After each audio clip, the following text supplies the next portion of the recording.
and it probably works on other things, but to be honest, I'm more than happy with NASDAQ. And obviously, I'm all wait, I think I've marked this wrong. Oh no, I haven't. I'm just because I'm marking up the time period, like what sort of intent is likely to exist around the region of this time period's most recent bar close to this time period, and then therefore like how that region, that where the market started as of that most recent time period, is poised to be interacted with like at that region relative to the most recent bar close. And then I'm also factoring that based on how the recent bar close closed like, and then also where that recent bar close is sat amongst what consecutive bar pushes in play. So like usually what happens is after a big string of consecutive up close bars, then you get an opposing bar. It likely continues, and then here, yeah, but like look, also you've had like quite decent price coverage in just little 2 bars, yeah. But then look at this wick rejection. You could possibly expect a possible reversal. So see, like I'm looking at this bar, looking at this chart in my head as of how I'd be looking at it in real time, relative to like analysing like how the recent bar closed the way it did at the region in general, and how that region in general, or what that region in general falls as a relative to what consecutive bar pushes in play, and then how traders interacted with the market at this region. You could possibly expect like further wick rejections at this region based on this prominent wick rejection. It's also proportionate, meaning like this wick in comparison to the body, and the opposing wick, it's bigger. So people just, or rather the traders, market participants, participated on this occasion, reject like at the initial opening of this time period were heavily inclined sellers, and then they rejected the kind of determined the sort of how can you say it, like they revealed what sort of acceptance and value they were like that market participants were placing upon the underlying product at this region relative to our individual time periods on this occasion. And what the traders participating on this occasion at market were like prepared to like interact with the underlying product here or like on this occasion, so you really have everything revealed to you in the price action. But like anyway, so that's what I'm doing with what constitutes as a valid bar close. Anyway, you got that here. I'm not marking any push 2 points and stuff. I'm just not. It's not necessary for this. Anyway, so then like what you so this is interesting actually. Yeah, you do actually have a CISD, but it's not that clean, to be honest. But we actually.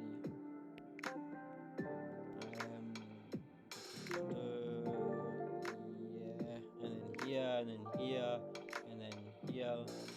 Yep, so you do have a CISD, so you can see that I'm analysing the market like I've literally subconsciously moved to the market as of like how you would be viewing it real time, because that's what I do, because it's like I'm not here to just show fat flashy concept like to what, like 4 viewers.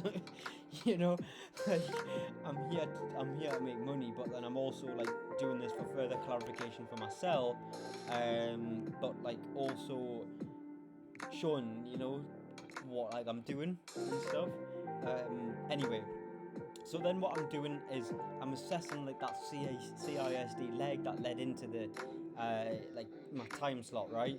And so on this occasion it was obviously the 4-hour ttfm model, and you got this sort of interaction what's took place up to 7.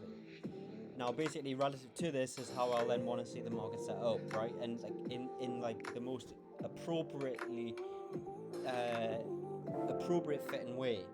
And so like I'm not like half-assed in it. So like I'm not like wanting it here, So in this case, I would want it above here, and then I'd want a nice close. So something like this. So here we go. Would I have took this?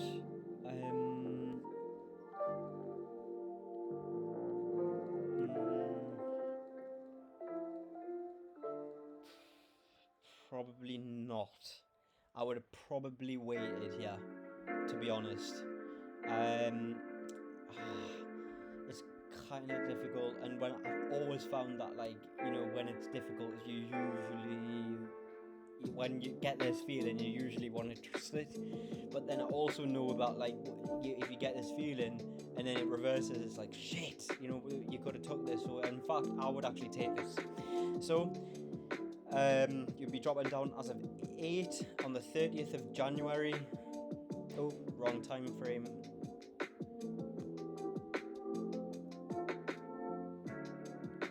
Right. So you'd be dropping down as of 8, and usually I have actually found that there isn't actually CIDs, and on this occasion when it is like half clean, but it's like just valid, basically it's like you can navigate it quite well with the CISDs, they're good. So anyway, here you're obviously dropping down as of 8 actually, so like this would be a whole leg. I wouldn't be looking at any of this. Here, yeah, you could probably look at this, to be honest. And then here, so yeah, there we go. Now you'd be just on the 3-minute now, right? And does it make sense to get involved as of the CISD itself? Sort of, to be honest, because the nice bar close is very strong. The sort of strong intent led right to the close, slightly just impulse straight off the bat. But we don't operate like that. We want to see the market step appropriately and get like and basically not impose ourselves on the market, and basically like if we're given the circumstances that are most appropriate, we'll take them if the market shows us that. But like we're not gonna just like we're not gonna just like take anything and anything and everything. You want to wait for the right thing. So here I would wait for this FEJ, and then obviously your stop loss placement, like I said, you're in your head visualizing if you entered on the CIC yourself, where would you want your stop? I would probably just have it about here. So if you're getting in here, I would probably put it a bit above there. So anyway, you don't get that, but you get close enough actually. So I would probably have executed that there, and I might have got a bit of a worse fill. But that's like what you're gonna complain about, like a couple of ticks, so no. And then you get in here, and then you target 1 to 1.5, and there you go. And it also goes pretty further than that, and I like to see that because it shows edge. So this is beautiful actually, and this is just fitting to me because you're kind of in sync with what sort of intent traders have on the particular occasion that you're looking to operate, aka the time slot, right? So if we just do this last example that I've got marked, and then that's basically part 2, going over a couple more examples. I don't know how I'll word it, but yeah. So yeah, do you have any more clean examples here? So possibly you could have took this example here. You might no, I wouldn't have took that. Nothing. Yeah, not. Well, actually, this would have been nicer buys here. Yeah. So you get the gist of like how I'm marking up my bars. But yeah, I'm gonna just use that. This is the last one. So this, it is a little bit iffy, to be honest, because like relative to what consecutive bar push and play, you're right above the high. Yeah, you start to wick reject. You've got like a new consecutive bar push that's in play. And it is just likely to continue, especially with this nice bar close, at this region, showing like what sort of interest and intent and the conviction that traders have to trade the underlying product on one particular side of the market over the other, and the degree and the extent to which that conviction exists at this region is showcased in the sort of price action that went on, which is a direct derivative of the way the contracts best been offered throughout the most recent time period, or whatever the prices they were interacted with up to the closed region. Pair that up with what consecutive bar push is in play, this region, relative to where that recent bar close is sat amongst that consecutive bar push, and how that region relative to the consecutive bar push is being treated, with the how like factually you get right down to the skin and bones, like how that region in general is being treated, you can really get a good clarity. So I would take this, to be honest, but it is a little bit iffy with this wick rejection right here, and then you kind of close above and you're kind of starting to round out, right? But I would still have a shot at this, right? Because obviously if you've got the 30-minute CISD, you're good. Yeah. So Here, you have a nice impulse higher, and then here, this would be the CISD point. Here, this would be it, and then here you get a line again. So that's pretty damn nice. Now, you then also obviously you're basically doing the same thing as you do for the ttfm standard thing, standard strategy, ttfm standard strategy, which is utilizing daily 1 hour and 5 minute. You're assessing the CISD leg itself and how traders were interacting with the market up to the key time period with which you have assessed how that region relative to that like higher time frame is poised to be interacted with over the course of that next higher time frame.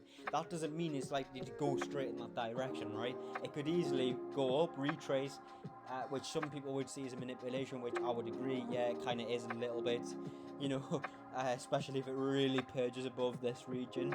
And of course, it's just the scenario at hand. This like not every time we're going to have the market look like this. Anyway, you see this wick rejection at the low region of consecutive bar push that led into 07. So I would personally want to see the market push above here and have a nice close. Anyway, you don't get that. If you did get this, you just want to see a nice 30-minute bar close on the side of the market. You'll like basically see the market be interacted with in the particular manner that you have assessed they're likely to do so relative to the higher time frame actually come to fruition, and then look for a specific entry criteria under those circumstances being present of like traders actually wanting to trade in that way, shown in the confirmation of at a key point. So it really is robust.